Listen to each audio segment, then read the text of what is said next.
Hello and welcome to the Film Ireland podcast, celebrating filmmaking, storytelling and cinema across the island of Ireland. Today's episode is in partnership with the Irish Film Institute, and we'll be chatting with Margo Harkin, one of Ireland's most versatile and respected filmmakers. Her expansive and brilliant body of work spans over 4 decades, and through the IFI's retrospective programme Radical Witness, a selection of Margo's films are available to watch for free worldwide on the IFI archive player, and many more of her seminal works are available to rent on IFI International if you're abroad, and IFI at home if you are in Ireland.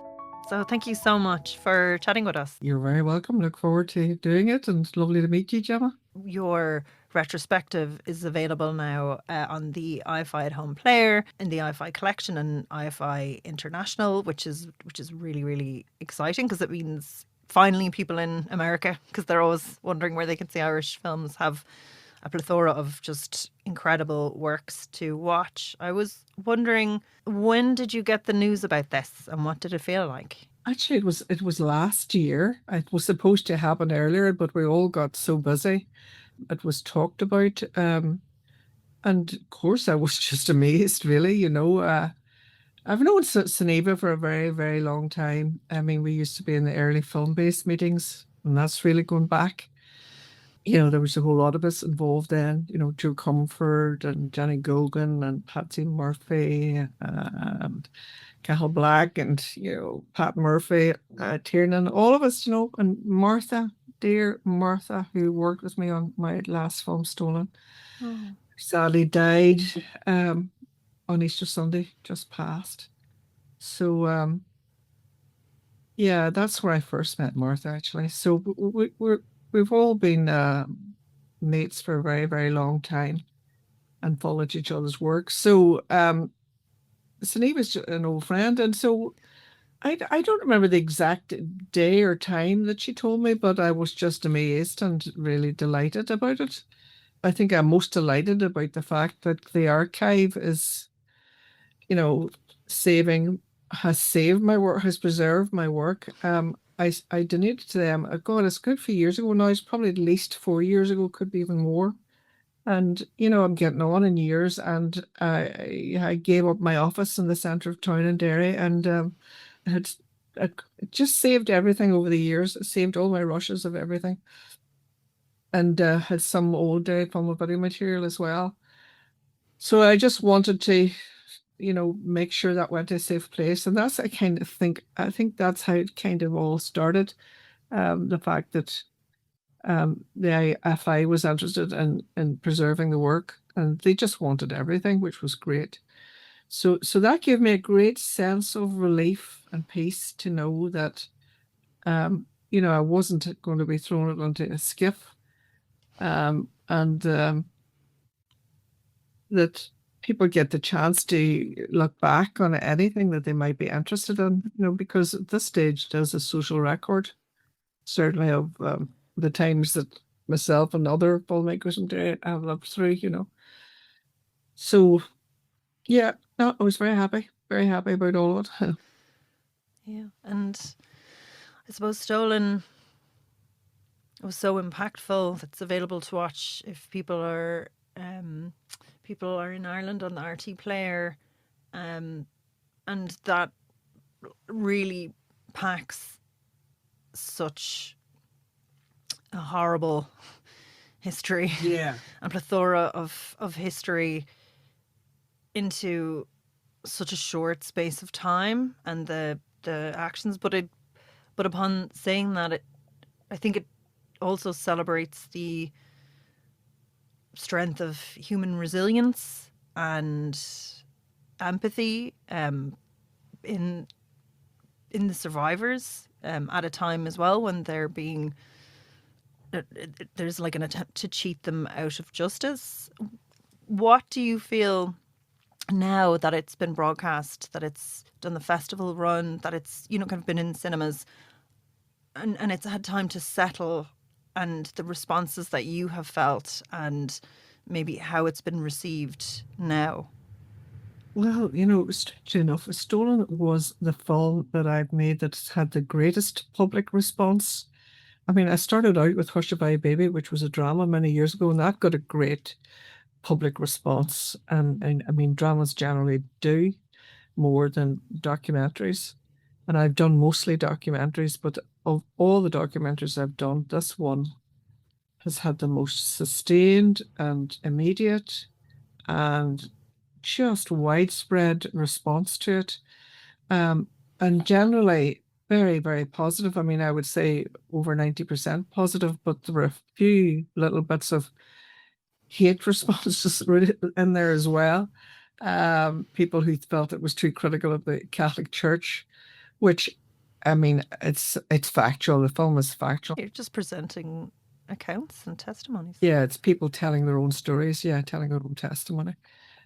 And but you know, there's some people who cannot bear any criticism of the Catholic Church. It went to festivals and generally had sellout audiences at festivals, and then it went into the cinema, and that was very varied. You know, some screenings in certain places were well attended, others less so. But that's the story with documentary and small independent or even the bigger cinemas in Ireland. But the big response came when it went on TV, which was about a year after we finished it. Well, it was after basically after Wildcard Films, who did the distribution in Ireland and UK, after they'd kind of done as much exploitation as they could. So Wildcard did a great trailer and really, really promoted the film big time after it had appeared in the first few festivals. And I'm very thankful to them because they just do a brilliant job.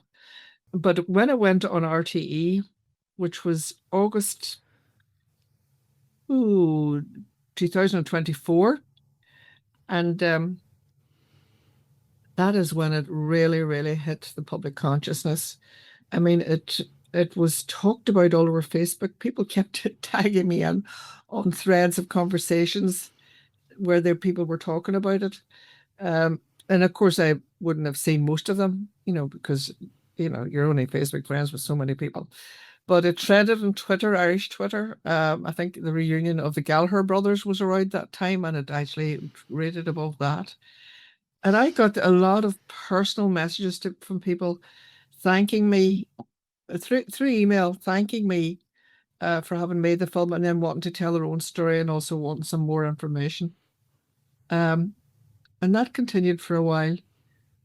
So that was very gratifying because it made me realize that there was, first of all, a great deal of truth in the story, and that people felt it hadn't been properly explored before. I mean, it had been explored. There are many good films out there, and aspects of it have been explored. But on Solon, we tried to do a fairly comprehensive summary of the whole issue by taking sample cases from different strands of the story and different types of survivors, mothers in some cases, children and others, growing children, and that is at this stage. And so we looked, you couldn't cover all of it because it was such a massive story and a lot of it is unexplored still. But the response was just beyond anything that I had ever experienced or ever imagined. It really, really touched a nerve, So, but despite all that, I don't think it has had the slightest impact on the Irish government. I did invite members of the Irish government to speak to me. Catherine Sapone's in the film. She was Minister for Equality and Youth Affairs and Children at that time. I've not had any response from government apart from Patricia Carey, who is a government representative, rapporteur, I think is the proper title for her.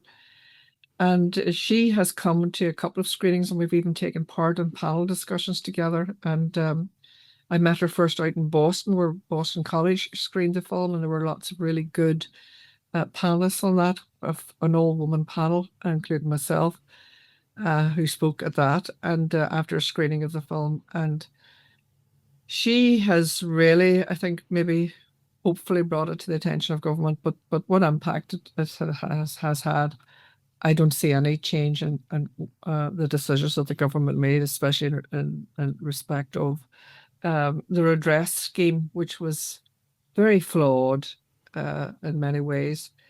And that's where you'd really like to see it have an impact. You'd like to see it have an impact on uh, the fortunes or the prospects for the survivors of the whole mother and baby institution scheme. Um, and that's what I really hope for. So I think it has perhaps broadened public consciousness about the issue. People knew about it, but they thought they knew about it, and they didn't. You don't really know about it. I thought I knew about it, and you don't really know about it until you actually hear the individual witness stories. And that's the service that the film provided that allowed those people a chance to speak and tell their stories. As someone who viewed it, what was so, it's such a, it feels almost like strategically concise in terms of the information, because the information is presented sort of without comment in many ways. These are the facts of what had happened. Um, but there's just so much, like there's just so many facts in there. And then when the testimonies hit, these tiny little snapshots, but they're so condensed and intense and emotional, but whole. Yeah, Like they're just these whole lives ruined in. exactly. Yeah, exactly. People's lives were ruined. Noel Brown is great anger about that, so I used Noel as much as I could. But in fact, all those stories were dreadfully condensed down. I mean, the actual full stories of each of these people is much more elaborate, and there's amazing things that they tell me. But I had to get it down to, a manageable duration that a public would want to watch. You can only hold so much, you can't, and it's too long already, I think, but some people say it isn't, and some have said to me, yes, it is. But I had made the mistake, if you could call it a mistake, of interviewing too many people because, there were so many interesting stories. And then when it came to the edit, I was put under terrible pressure to try and cut a couple of those interviews. And I couldn't do it. I thought, I can't go to these people that I spent all this time with and ask them to pour their hearts out to me, and then go back and say, I'm sorry, we haven't enough room. We're not putting your story in. And how do you decide? I just wouldn't do it. And I just had to keep cutting and cutting and cutting, which meant that it involved an extremely prolonged edit process, much longer than most things I've ever done. The only other film that was as elongated in terms of the edit was Bloody Sunday, Derry. But Stolen was like we spent 3 times the amount of edit time that we had ever budgeted for. And luckily we saved in lots of other areas. And also I'd got the Donna money, which helped me to keep going. Because, as every filmmaker will tell you, you're never really fully paid for the work you do. You work very long hours, depending on what you're doing, of course. But this type of film, which is a feature documentary, just takes an enormous amount of time to put together. So we did keep all of the people that we interviewed, apart from one person. Richard Boyd Barrett was interviewed as well, but he kept saying, "Well, my story is not really as bad as other people's stories.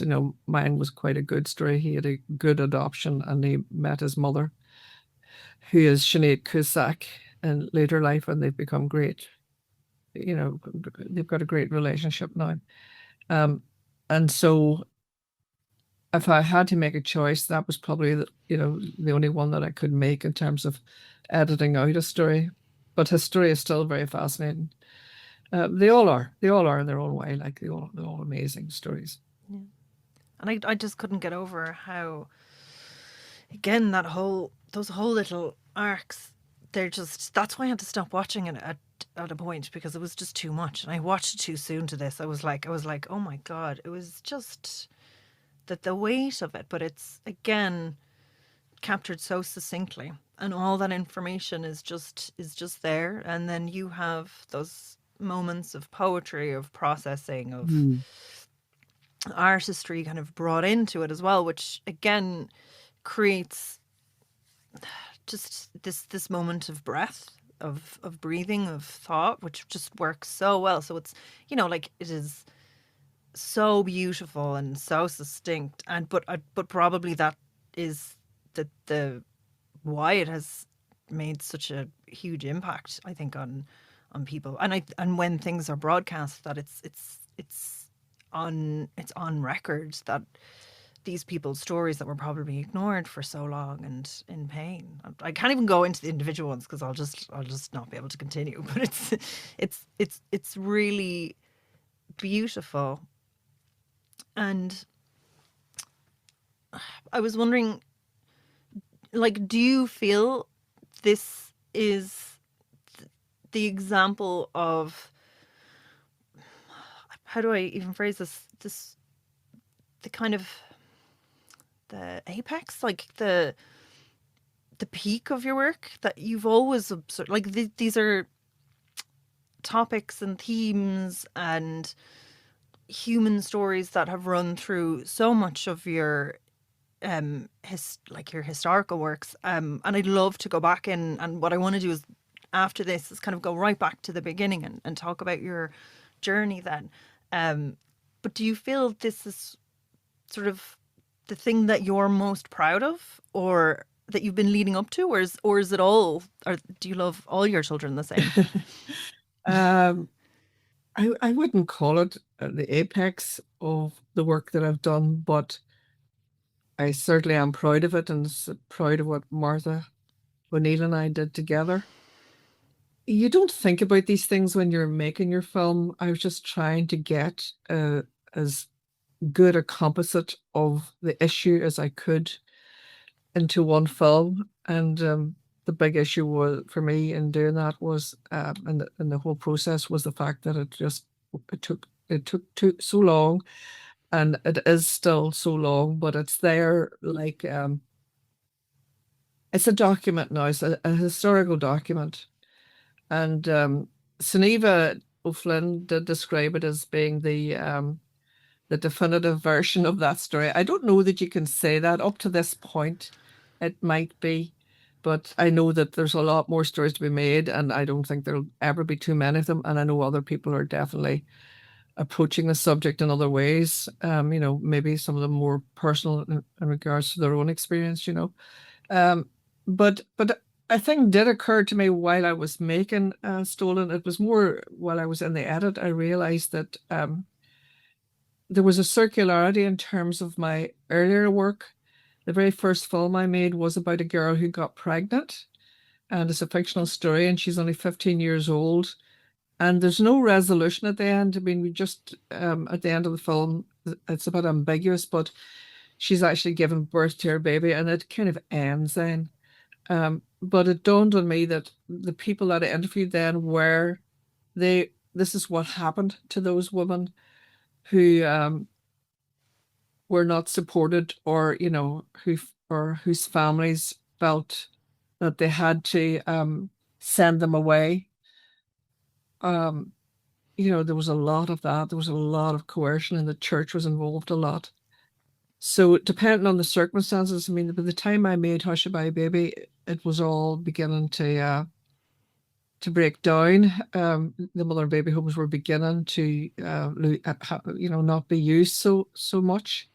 But they were still operating up to 1998. There's an example of one, yeah, not far from where I live. I live on the border between Derry and Donegal, and Newton Cunningham is a little village just over the border a bit. And apparently there was one there. 98. That's actually 2 years later than I thought. Yeah, That's yeah, 1998. Um, I mean, it wasn't called a mother and baby home, but that's where young women went to have their babies. So, and I mean, there was a good Shepherd Convent in Derry as well, where it was a Magdalen laundry, which, I mean, my family, we used to go and leave uh, our laundry up, duvets and whatever. And you're aware of these women in the back who wore big aprons, but they were not encouraged to speak to you. It was always a nun who spoke to you. So this was my generation's experience that these things were here, and they were tolerated, and they were accepted as part of our society. Um, so yeah, like the character of Greta that's set in 1984. Yeah, so it was still very much alive then. And just depending on your personal circumstances or your family, or how much, beholden to the church you were, that really is was an indicator of how you were treated if you got pregnant outside of marriage. Tell me about you as an artist leading up to filming this. That you had studied fine art, you had worked in theatre, Yeah. and you co-wrote this with Stephanie English, wasn't it? Oh yeah, Hush My Baby. Yeah, we were Yeah. a workshop. We were a Derry Film and Video workshop, which was a Channel 4 franchised workshop. It took a long time to get the franchise, but we got it. And the first film we made was um, Mother Ireland that Anne Crowley wrote and directed. And then I had my project was Hush My Baby, and uh, that arrived at a time in Ireland when there was a complete sense of moral panic in the country. I'll just go back a wee bit. I mean, yeah, I had Yeah. been to art college and I wanted to be an artist. Like when I was growing up, art was a big factor in my life, and the teachers kind of influenced it to an extent in primary school because we had a lot of art around the classroom, and they were all the great masters of the Italian Renaissance, Michelangelo and Leonardo and Raphael. And I thought I want to be one of them. I kind of didn't realize that they were a few centuries old. Um, so that's all I ever wanted to be was an artist. But that kind of changed quite a bit when I went to art college because art college was in Belfast at the worst time of the Troubles. I was there in 1970 to 1974, which was the worst period of the Troubles. And sometimes it felt really useless being in art college while all this maelstrom of trouble was going on outside. And, we all got involved. And a bloody Sunday happened while I was at art college, and I'll never forget it. It was burnt into everybody's mind who was there on that day. And I was one of the people who was there on that day. Um, so I never intended to be a filmmaker because I didn't even know of that as a possibility. I mean, we didn't have media schools or anything like that then.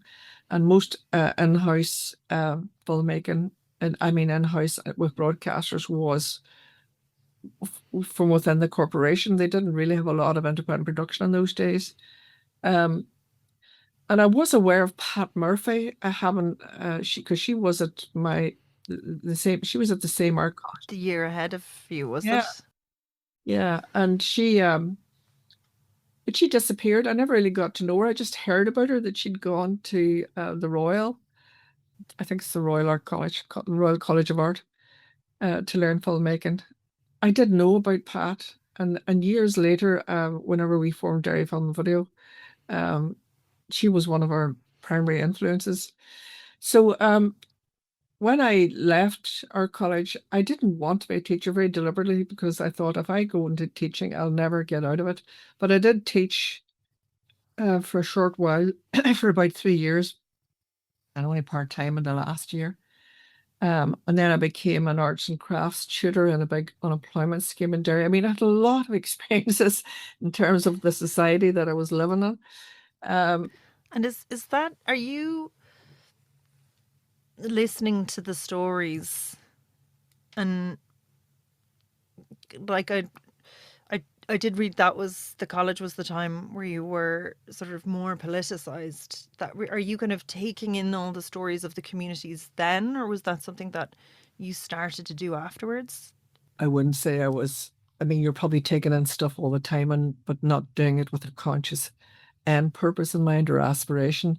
But I mean, it was impossible to be brought up in Northern Ireland and to live through the troubles, as we euphemistically call it, um, and not be immersed in it. I mean, absolutely impossible. It affected all of us.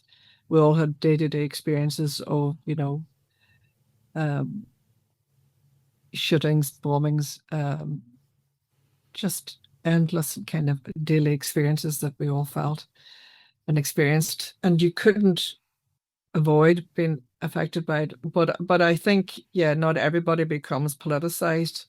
And I came from Derry, which I think meant that you automatically became more politicized because of our particular history, because our city had been so gerrymandered.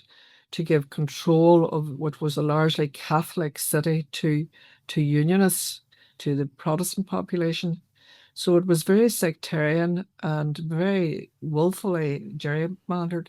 And we were all brought up with those stories, you know, I mean, that was talked about endlessly. No home could avoid the conversation. So yeah, you were very politicized. I do remember in the 50s sitting on my daddy's knee in the front of the car, which you wouldn't be allowed to do these days, of course. And they were talking about the IRA bombing campaign in the 50s and talking about the IRA, and they were blowing up bridges. And I remember saying to him, Daddy, what's the IRA? And he says, oh, it's a long story. I'll tell you when you're older, you know. You're aware of these things happening in the background. It was part of the context of your growing up, but you didn't really understand it until, you know, we had 69 and then we were all out in the streets. And there was a great kind of rebellious spirit. And there was a euphoria associated with that as well, you know, being part of mass groups of people who were fighting for their civil rights, which were very influenced by what was going on among Black people in America. And, you know, Martin Luther King and the Black Panthers and all of those movements were very influential. So I don't know that I was sort of sitting about saying, oh, I must remember this straight. You were just living it. You were living it. It was as simple as that. But at the same time, I was an artist, and but I had this kind of interest. Both I loved writing. I loved English literature, and I was quite good at it. And I loved writing, and I thought the other alternative thing that I might have thought to do was to be a journalist. So when the opportunity for filmmaking came up, this seemed like a good marriage. You know, it was a marriage between my art training and interest in politics and journalism. And I'm not a journalist, but, you know, that need to witness or give voice to what was happening around you kind of merged there at that point. And that happened only because Channel 4 set up in 1982 and we set up around 1984 because they were looking for a new seedbed of talent throughout the UK. And so that included the north of Ireland. And you had to argue, you had to make your case. And Tricia Ziff, who was from London, and Anne Crilley from Derry, and myself were the co-founders, was all women. So yeah. Our aims were to be a feminist collective, both to increase the representation of women on the camera and behind the camera. And later, it very rapidly included men shortly after, because so many people kept asking to join us, and they end up, we just grew our group, and we always try to keep up the levels of women on it. But yeah, I had the idea for Hushabye Baby. It was basically my baby, and it was to do with in 1983 we had the first abortion referendum in Ireland, which was a very black period for people like me who believed in a woman's right to choose.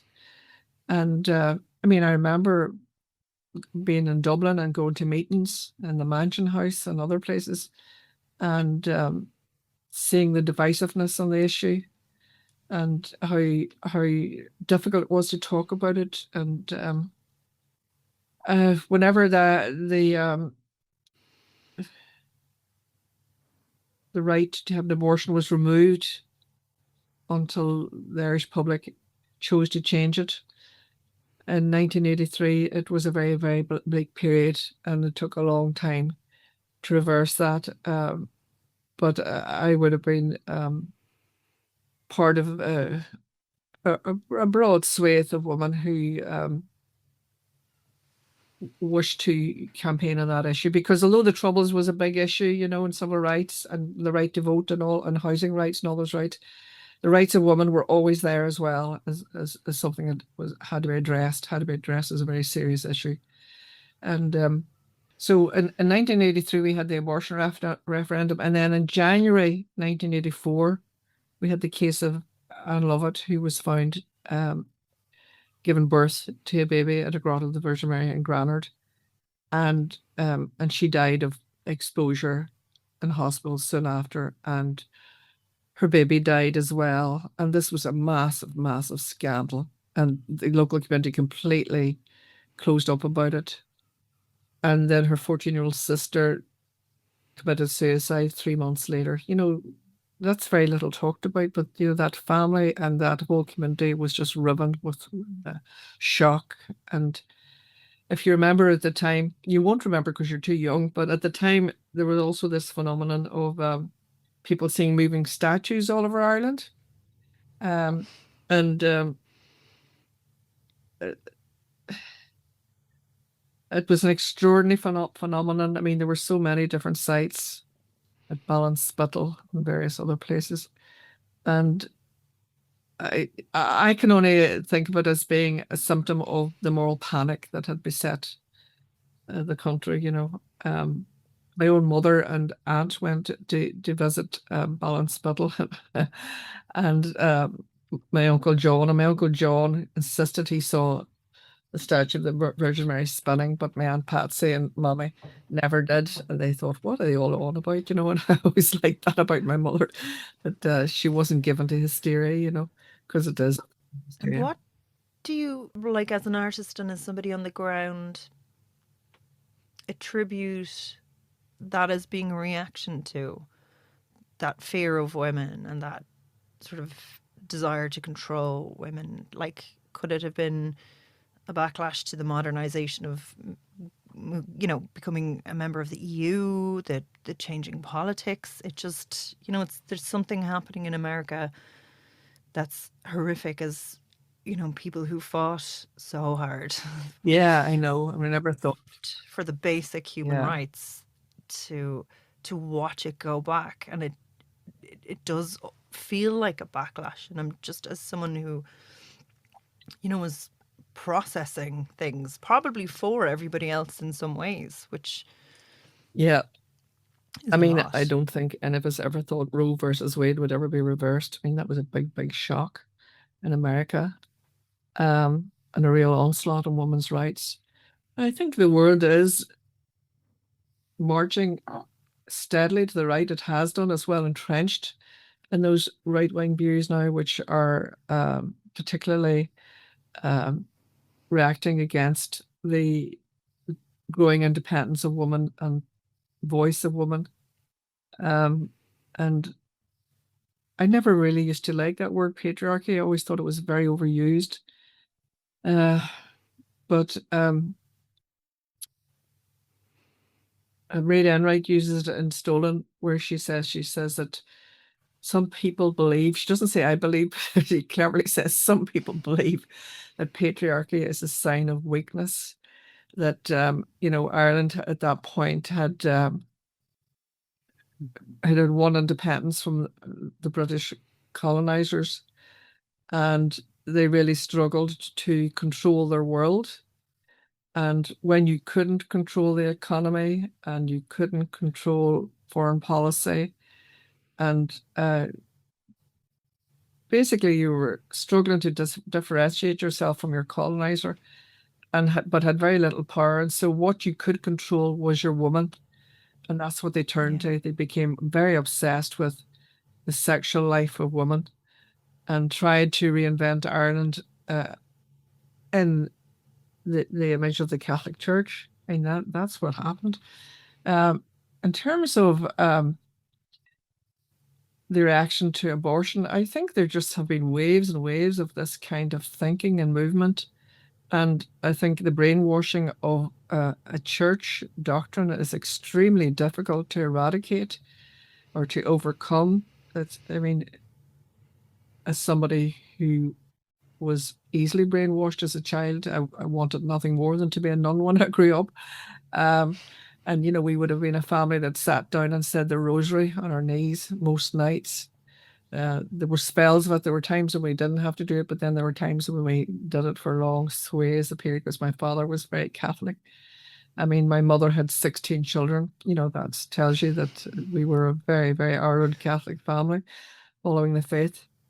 And so I know myself what that brainwashing was like. Um, you lived your life through the teachings of the Catholic Church. You went through your schooling. It was in your family. It was everywhere. Like even now, when I drive down through the south, the number of Catholic institutions that I see everywhere just astounds me. St. Patrick's, Gaelic Pitch, St. Marian, St. Joseph's. There's just so many churches and institutions and schools and establishments that are connected with the church. And I remember saying to Colin Hogan, who was the great cinematographer on Stolen, I said, how is this ever going to be dismantled? Because I feel it has to be dismantled. I mean, I'm not denigrating people's beliefs or religions, but it just is so overwhelming, the influence. And he joked. I mean, this is a bit of black comedy, but he said, "Oh, blow them all up. We've got to blow them all up." And we often joked about that. But there's statues everywhere. I mean, I photographed a lot of statues, and I love them. I have to say, I love them. I love Conopon shrines. There's something kind of beautiful about that simple faith as well. Which I certainly had myself. But when you look at how that's used to oppress women in particular and children in particular, I mean, I actually get more upset about the suffering of children, and there has been a lot of suffering.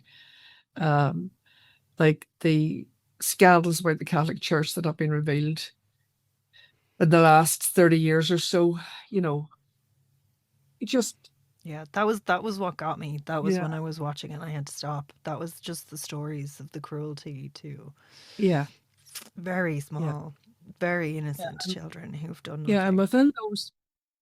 within those strands of oppression, there are even stronger oppressions. Like I learned from Mary Moriarty, she's a traveller woman. She's a great campaigner about travellers, and she lives in Tuam, and she was one of the witnesses to what maybe was going on at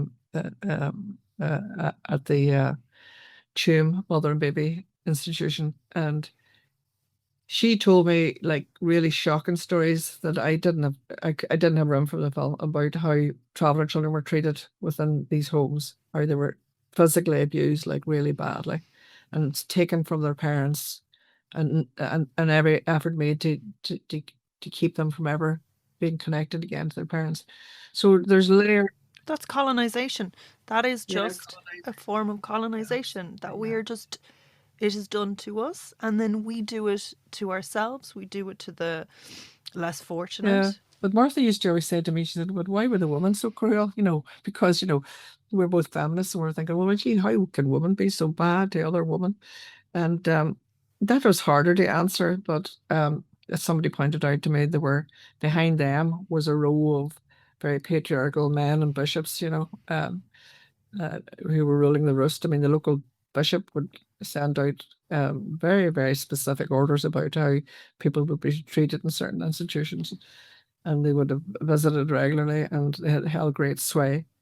So, yeah, but and meanwhile, other people had their faith in God, which had really nothing. Like Mary Moriarty would say that she would say, um, she's very religious, and there's a beautiful statue of the Virgin Mary in the house, covered in rosary beads, and it's very kind of strong traveler iconography, because they do worship a lot.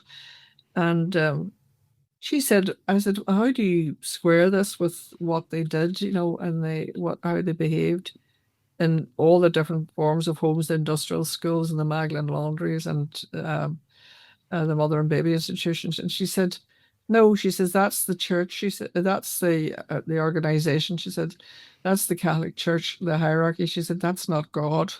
She kept her religion separate from that. She was able to compartmentalize it and say that it didn't affect her faith in God. So, I respect that. That's what she believed. But even the weight, and again, as somebody who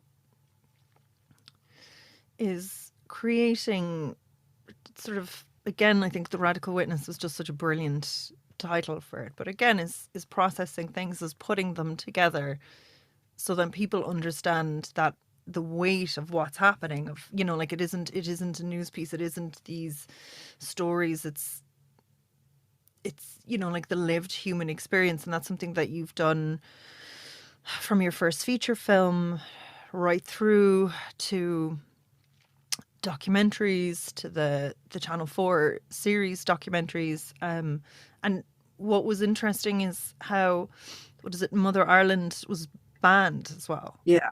which probably helped more people watch it further down the line, probably. Well, I mean, really, what Get Your Film watched is it being on TV, so it was banned from being on TV at the beginning, which we were not happy about. I mean, yeah, lots of people saw it, but they end up they're just holefuls of people. But eventually, Anne did get it on Channel 4 in a season called Band. It was actually Rod Stillman who was uh, involved in that, and so it was seen, but it was still seen with in a censored version.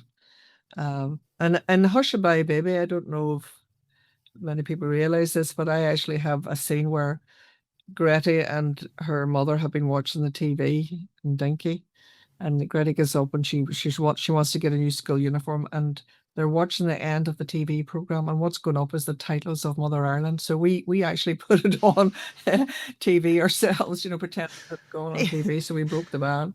Um, but yeah, that was very much Anne's project. I produced it, but it was very much her Yeah. ideas and her project. And yeah, it was very controversial. I mean, RT, we were accused of being basically the right wing in Ireland, and we were going, "What? Are you joking me?" But that's because, you know, um, certain people had a great influence in the media in Ireland. I'm not going to even get into names here, but I think everybody will know who I'm talking about you. And anything that smacked of any kind of support whatsoever or gave voice to anybody of Republican persuasion was deemed the utmost evil, really, you know, in the country. So there was a great stamp down on public expression. We were Republican. We believed in a united Ireland. We believed that the way we were represented on TV was not fair. It was they were caricatures. We believed that the whole story was not getting out there, and we believed that there was a very, very oppressive form of censorship that operated against our communities at the time, you know. So yeah, we were troublemakers really in that sense, you know. And it could be quite hard at times fighting against it. Like we would turn up to events, maybe to show a film, especially Mother Ireland, and you were always attacked by people who were planted in the audience, you know. Yeah. So And what was it? Because not only is the sort of weight of the subject matter that you are creating films about is so heavy, to sit with the story, to sit with the characters. To, I know you got a call from someone who knew Anne after the feature film came out, that, you know, like just to feel like the weight she of. didn't know Anne, that woman. The call I got, I was actually down in Castle Rock with my friend Susan Yeah. McKay. We were trying to write something together. And my office had given my number, which I didn't intend them to give it out to anybody, but this person had gone to a lot of trouble to find me. And had called Channel 4, and Channel 4 rang my office in Derry, and then my office in Derry gave the number that I was staying at in this wee house up in Castle Rock. And she was the girlfriend of Anne Lovett's brother, and they were in England, yeah. And she was absolutely enraged that I'd made a film about Anne Lovett. And I said, I haven't made a film about Anne Lovett. I made a film that referred to her. Anne Lovett's story is in the, you know, it's in the public domain.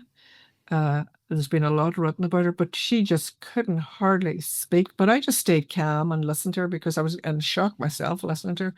But it turned out she hadn't seen the film, so she didn't really know what she was saying. Obviously, Oh, been at the tail end of, or she'd obviously been subjected to her boyfriend's anger. He must have been that. It just gives you an indication of what went on in that family. He was absolutely incensed that this film went out in Channel 4, but he hadn't seen it either, as far as I know.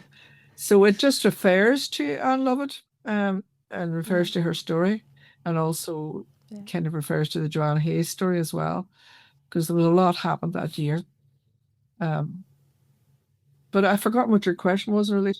Oh yeah, that it's sort of you're carrying the weight of all that subject matter, honoring the subject matter, and then the people that you speak to, and getting their stories out there. So the weight of that, then the backlash from audiences on top of this, like what sort of got you through?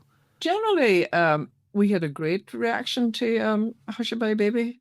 It's very interesting actually because it was talked about everywhere. I mean, I remember going to a meeting of the Film Council, Northern Ireland Film Council, as it was called then. I'm not sure what it's called now. It might have been Northern Ireland Film and Television. I think it was the Northern Ireland Film Council at one point. I was board member of several iterations of it. And this new board member grabbed me afterwards and said, "Are you from Derry? Have you seen that film about Derry?" And that felt so weird to me. That was the weirdest sort of sensation, that I'd actually somebody should urge me to see my own film.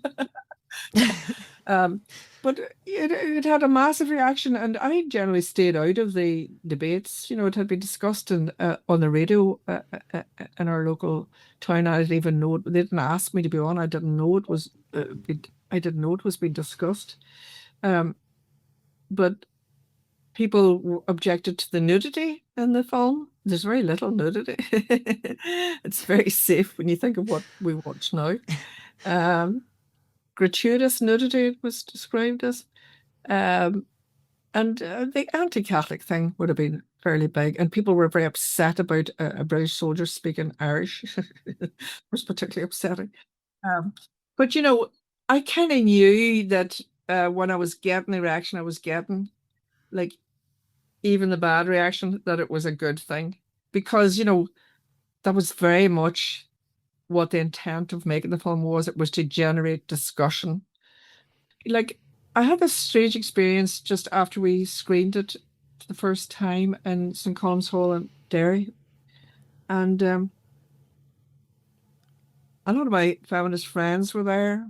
I won't name names, but people that I was very close to. And I remember walking into Badger's Bar, which was just opposite the theatre, and a lot of them were clumped around in a little huddle talking.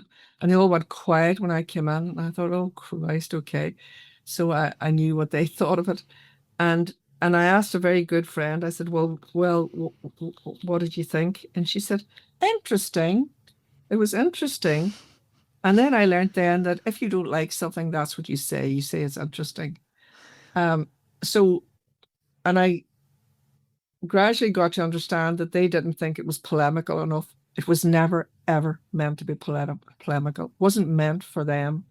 It was meant for the people and families who were divided on the issue of abortion. It was really about abortion in the end, but not in a polemical way. I just knew if I made a polemical film, who was going to watch it? I mean, I was living in the time of polemical feminism, and I think it was a necessary movement that women went through, but it really found a very limited audience, I think, and I didn't want that. I didn't want to be put into that sheep pen, more or less.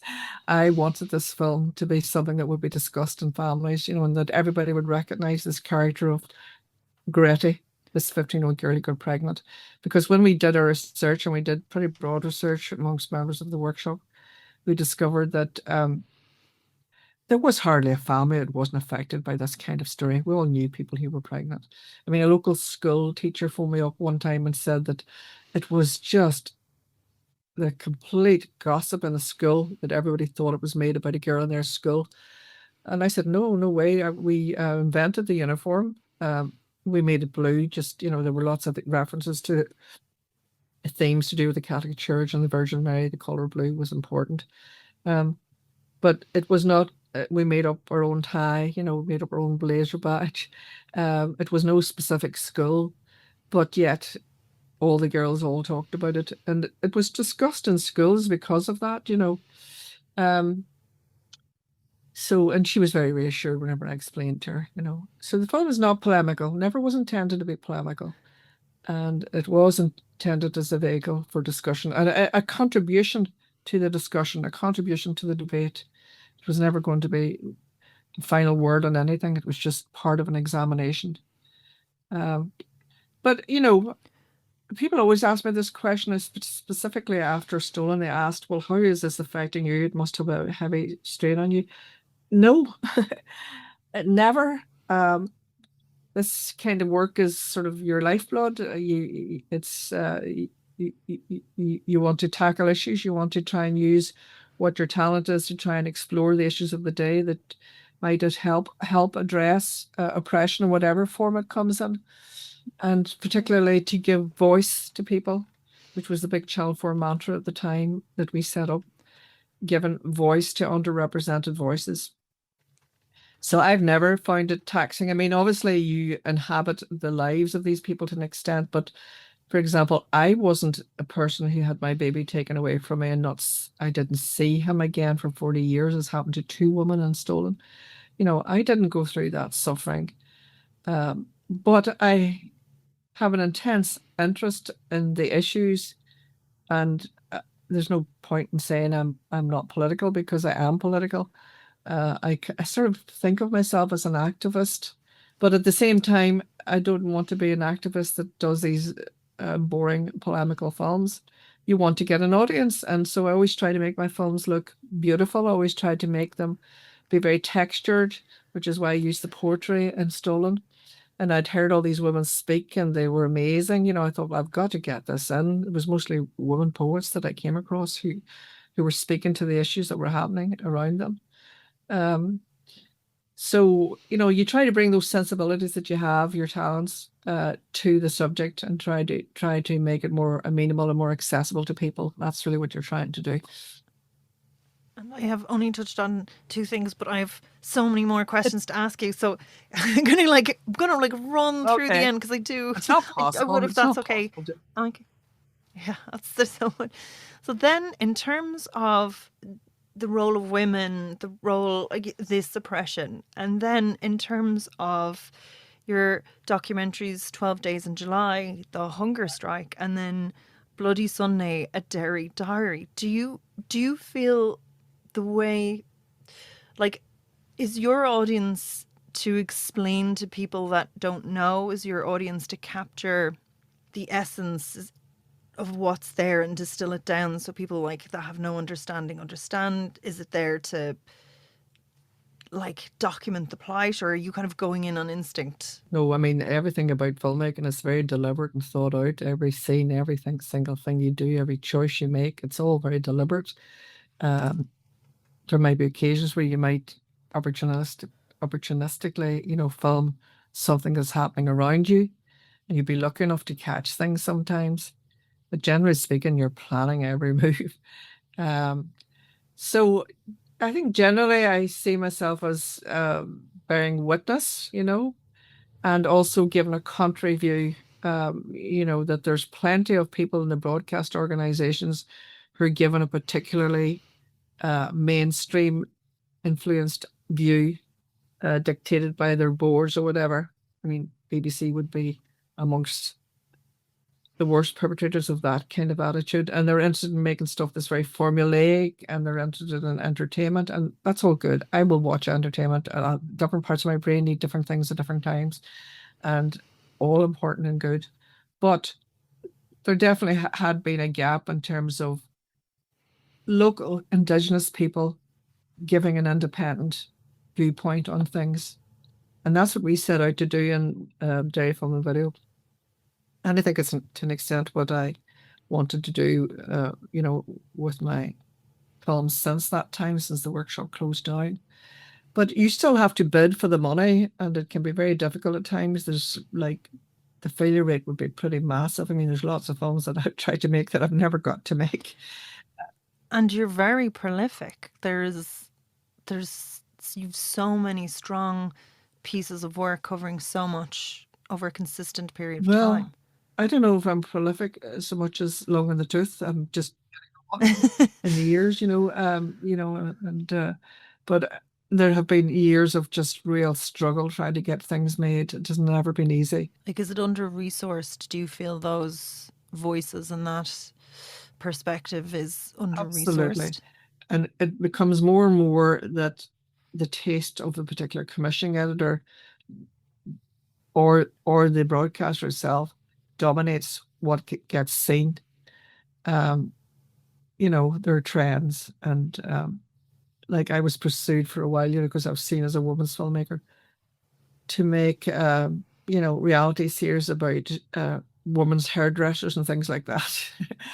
I was not remotely interested. I mean, there are people who can do that and do it very well, but that's not what I'm interested in. So, I think my interests are quite broad, really. Like my films that have dealt with the more or less, to a certain extent, the chronology of the Troubles. There's lots of people who've been making films about the Troubles, and some have been really, really good. But I suppose I dealt with Bloody Sunday, Derry Diary because I was there, and when the chance for that to happen came around, I felt like that. But this was the film that I became a filmmaker to make. It was done over 12 years. It was such a protracted experience. The hunger strike I did on the 25th anniversary of the 1981 hunger strike. And it turned out I was the first person to submit the idea to BBC Northern Ireland, and Fergus Keelan kindly gave me the brief. So, and it got huge ratings. I can't remember the ratings now, but I mean, it was talked about at their end of the year kind of review of what happened, about how they got massive viewing figures for that film because people were interested in their recent history and they all remembered it as this, epic kind of period in their lives, and very fractured and very emotional for people, regardless of where you came from, the community, it had a huge impact on you. And so I think that was a matter of luck, really, that I was the first person in with the bid and I got it. And he was broad-minded enough to allow me to do it because other people would not have allowed me to do it, And bringing yourself into the work as well. Is that something that, again, is that an organic thing, or is that quite hard? No, that was very hard. I mean, I am not a natural performer. Anybody will tell you that. I was asked to speak recently because I handed back or I didn't hand back. I withdrew from the conferring of an honorary doctorate by University of Galway because of its Yes. involvement with Technion. Yes, I saw that. Good. Yeah. Good for you. But so after that, I was asked to speak at Palestine Solidarity Day, which was Saturday a week ago, and I naturally shy away from that. I don't mind talking about my own work. You couldn't shut me up talking about my own work, but I'm not a performer, as I say. I'm not the best speaker, and so to appear in my own films was dragged out of me in the first instance. Like it was first happened with Bloody Sunday, Derry Diary, and that was because we had a German company involved in the film. I had a German co-producer, Ludwig Rettinger of Lichtblick Films in Cologne, as we would say it, in Germany. And we had money from ZDF Arte in the film through Anne Evans. And she was a gorgeous woman, and she would come over and we would show her the recent cut of the film. She would be very confused and would ask me all these questions. And I would spend my life trying to explain because it was such a complicated subject. And there were so many red herrings in terms of the Tribunal of Inquiry. And she said to me one day, she said, "Why don't you tell us this story? Because when you tell it, I understand you, and you were there on the day, and people like that. They like a witness." And I think I'm naturally a shy person. Some people might not believe that, but actually, even growing up in a big family, I was very shy growing up. So I really, really had to be convinced, coerced into it. It's interesting for me to see that because you have faced so much and you put yourself in the face of these huge, powerful structures, and like sometimes it's almost one woman against, or like a group of women against, speaking out against these huge, powerful structures that for centuries have had so much power, and this intimate vulnerability is the thing Um, I don't really think about that too much. Yeah, I think yeah, you're always struggling, you're always fighting, always trying to get your voice heard. Uh, and it doesn't ever seem to get that easy. Like it's kind of been a surprise to me at this stage of my life to discover that I am known to a certain extent. Like the retrospective was kind of um fascinating for me to that they even would want to do that. Like I'd never imagined that that would happen. I mean, and I was full of the kind of incongruity of it all, considering how hard it was when we started out and how people attacked us so much when we were in Derry Film and Video. And then now at this stage, well, that was more, well, both British and Irish people actually attacked us. And now the Irish Film Institute, more power to them, decided to showcase the work and to recognize, know that there was a body of work there. And I'm not the only one. There's lots of people who are doing amazing work, you know. Um, but I think I was always making my own work. I was never making work that other people were giving to me. Very rarely, anyway, it might have happened once or twice. They were always sprung from my own ideas, you know what I mean? So I think maybe that's the difference. A lot of people who are working in television, certain people will do that, but also others are they're following the formats that the broadcasters are looking for. I've rarely done that. I've done it a few times, but rarely, you know. And that's probably why your work as well has traveled quite well because it's so cinematic. Some of it is, some of The the work's art. cinematic and some isn't. It depends on your budget. That's all to do with Yeah. budget, let me tell you. Under archival, there's an energy and a distinctness and a pacing that you can see as well that it isn't just like a static and I don't know if that's the kind of the nature of creativity or artistry in there, but They're that all different, you see. I mean, I think the one yeah. thing I can say is it's generally not formulaic.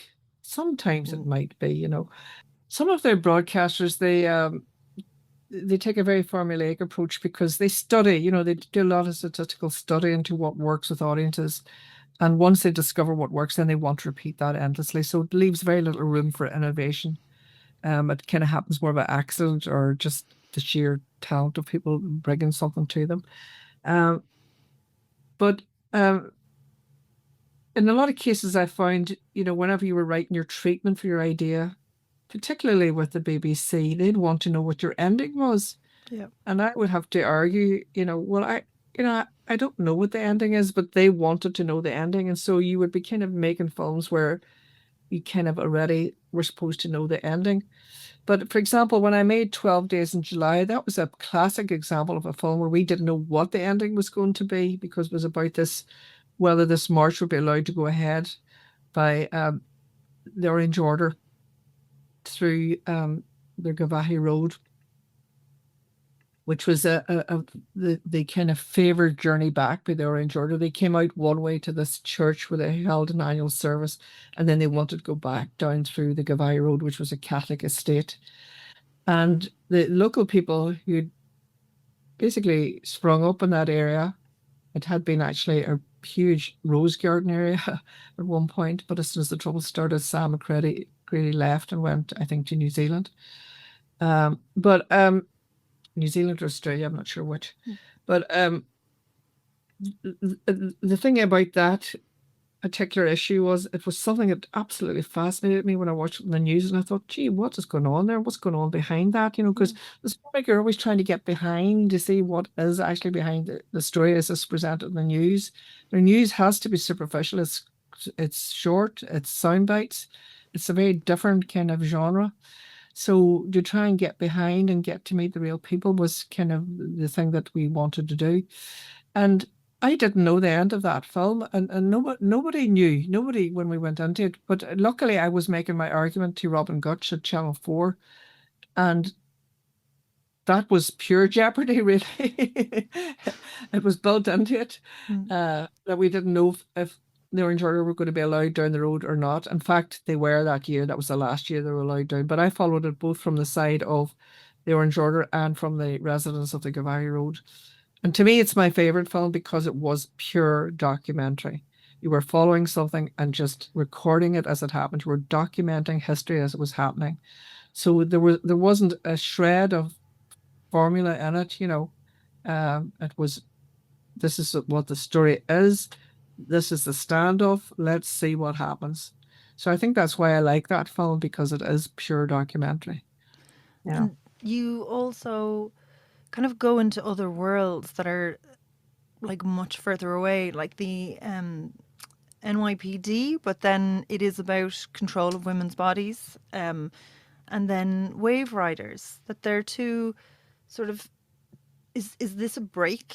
Is this something that you get to do something completely different, or come in with not as sort of kind of Well, deep roots? NYPD it was suggested to me by Stuart Cosgrove at Channel 4 because he wanted to do something with us. And I think he thought of me as a feminist filmmaker. I don't think it was that successful because it is a film that didn't come directly from me, although I immersed myself, and I got fully immersed in the feminist politics of it, but he didn't really like that. He wanted it to be like a pastiche of NYPD Nude the series, or NYPD the series, I should say. Um, um, I really enjoyed doing it. It was a great experience going to New York, but I wouldn't describe it as one of my favorite films. Mm. Um, but what was the other one you said? Oh yeah, Wave Yeah, Wave Riders. Riders. Wave Yeah. Riders was a break. Yeah, that definitely was. There are times when, yeah, I would get tired. Maybe that's probably the best way to take it. Like, you can get a certain amount of fatigue from dealing with the same kind of subject matter. And it was really because Joel Conroy came to me as a young aspiring filmmaker. He'd only made one small documentary, and he just was so convincing about this great story. And I have a great love of beauty. I mean, it's a big part of who I am as well. Um, and I think if had I been younger, I probably would have been somebody who would have been very interested in surfing, the younger me. Mm. uh, but he just brought this great story, and it took a long time to raise the money for that film, and it was probably my most expensive budget ever. We raised 1.1 million euro, I think, or Wow. sterling, I'm not sure which. And but I loved every minute of that. That was a great experience working with Joel, which was a great partnership. We got on extremely well, and he was very talented, and he directed that film, bear in mind. But we had a great creative partnership, and I loved every minute of it. I mean, some of my woman friends were very critical and said that this is not the this is not the sort of film I should be making, and that actually enraged me. I feel very angry that somebody should be telling me what sort of film I should be making, or And telling. and one might wonder, if your name was Mark Harkin, would people have Exactly. such strong opinions? Well, I don't belong to anybody, put it Yeah. that. Obviously, um, advocate for, people. We have similar interests, and we have the same aspirations and goals, and the same politics. But I don't belong to anybody, and I don't want to belong to anybody. I just want the freedom to be able to do what I want to do. And if that's what I choose to do, that's what I choose to do. And please don't annoy my head telling me that that isn't what I should be doing. Mm. It's just nonsense, really. Just absolute aberrant nonsense. So, but I loved making that film, and it was a great breather, and the span of all the things I did. And it was largely about beauty, wasn't it, really? It was so gorgeous to make. And like, I thought of the surfers as like ballet dancers, really. And I have a great love of culture, and I love ballet, and I love, I love the theater. I love many forms of the arts, as a lot of people do. And so that was just another way of expanding my experience into that. And working with Joel, to create something beautiful together. We loved Gorgeous. it.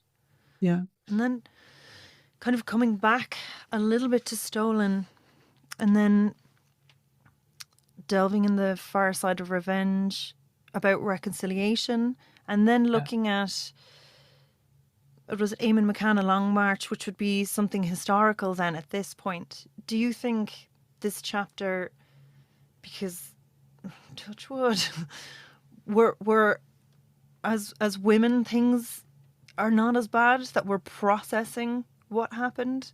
And with the Troubles, there's still so much to go, but it is to inform people, but it's also to heal. Yeah, I think definitely there's a healing process going on at the minute, and there's always going to be a lot still to do. I think things have changed massively for women's rights, but still a lot to achieve, as you know. And I believe in intersectional politics, that you can't deal with one oppression without involving yourself in another oppression and fighting for those rights. So I don't know sometimes where I'm going to turn it, just something that'll catch my interest. And, if I can get the money for it, I'll do it. The reason I did Eamon McCann was he's an icon. I mean, he's somebody that I was aware of from a young age. He would have been one of the best speakers, one of the best orators there is at the early civil rights marches and throughout, still speaks. And he's frail enough now these days. But somebody I always admired. And he and Bernard McGusky seemed to make sense of the world when I couldn't make sense of the world. I just thought they were absolutely genius, really, in how they analysed what was happening to us. So he's a huge influence in that way. He's been a huge influence in my life and on many people's lives. Whether they like him or not, he has been an influence. And so, I wanted to do that. And I just thought it was important to have it for the record, what he did. And Leah did that great documentary about Bernadette, which is called Bernadette. So, she's been dealt with. Well, not that you can box somebody up and say they're dealt with, I want the but mini series now. yeah. But I have thought about, I'd love to do a series about women's movements through the last few decades.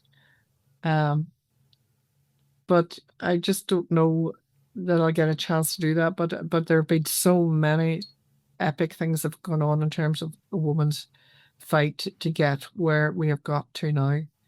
And that's like you forget sometimes that young people don't know this stuff. Like when they watch things about, when they watch films about the Troubles, I'd be amazed. I'm thinking I'm seeing the same old footage again and again. But for them, it's all new. You know what I mean? So you have to remember that you're talking to new audiences. So I'm still having to think about that. But I think there's lots of really good women like Sinead O'Shea making wonderful films about women. So Do you have your slate of projects and it's whatever one is going to come up next that gets funding, or is there sort of one that you're always pushing for? And what's next? no, I'm not always pushing for one, but there might be one always sitting in the back of my head. Like I would love to do another drama, but I'm not young anymore, and it requires a lot of energy in this business, and I definitely don't have the same energy that I had. But the mind is still very active, and I still have lots of ideas. Um, and I always meant to do another drama, and I did for schools programs, but not in the same way, that I approached Hushabye Baby. So I still hanker to do that, and I've always through my life too, I've always had this notion that when you asked me if a stolen was the apex of my career, I always think that the next project is going to be the best one. you know, there's always room Yeah. to aim big again. You know, So far, so far. But I wonder, is it that society was ready for it at that point? Like we were so angry all after about everything. stolen. Women, just in general, after I think the Tune babies, like, I mean, as if the Murphy Yeah, report wasn't enough. yeah, I don't think there's, the dregs of the cultural, like, practicing Catholics, that, like, was just cleared. That slate was cleared yeah. once that announcement became. Well, the repeat campaign was one of the best experiences of many of our lives, I think, and it took so long and it was so hard to fight that. There were years of terrible depression and thinking this will never change. But it was the new generation, you have to wait for the new generations and encourage them and Yeah. and also let them make their works, whatever it is they want to make. And that's where the change came there. You know, that's where the change has come in Ireland. I mean, many of them may not be aware of who walked before them. Some people are very aware of it, but there were many, many, many women fighting and working hard beforehand to get to where we are now. So it was a culmination. But I think it just did take that new generation, you know, who were not going to follow slavishly in their parents' footsteps. And I don't want to confine it just to women, because there were many emotional, wonderful stories of older farmers who felt that the time had come and that it wasn't right to be holding on to a law that was creating so much cruelty and suffering. You know, they had witnessed it themselves. So there was just a whole sea change and kind of a whole movement in terms of people's attitudes to things had reached this moment. So it was one of the happiest days of all our lives to see, you know, repeal elected finally. And that's several years ago now. I don't know how many years it is, but still happy days, happy memory. Yeah. Great that it came around. And we didn't dare hope, but I remember going with a group of friends, and I had problems with my eyes at the time. I couldn't even properly see, but we went up to Donegal the night before the vote and all sat up on a rock up at Mallinhead, the most northerly part of Ireland. And this group of women who'd been involved and gone out, they were going out knocking on doors and handing out leaflets. They just all got together and we sat on the rock and we all sang, and it was just amazing. And just this belief that maybe actually this was the time when it would swung it, you know. So that's just a great happy memory, and I'm so glad that we've arrived at this point. Ireland has grown up, as far as I'm concerned. If you have your personal beliefs about, you know, how you believe someone should lead their life, how you should lead your life, go ahead and lead it. Don't impose it on anybody else. You know, let people lead their own lives as well. And that's a brilliant sentiment. And thank you so much. And there's just such a gorgeous selection of films. So there's so much for people to enjoy, and such a rich celebration of work. And thank you so much for listening. So make sure to check out the IFI's website. So no matter where you are in the world, you can watch a brilliantly curated selection of Margo's powerful films. Subscribe to Film Ireland wherever you get your podcasts.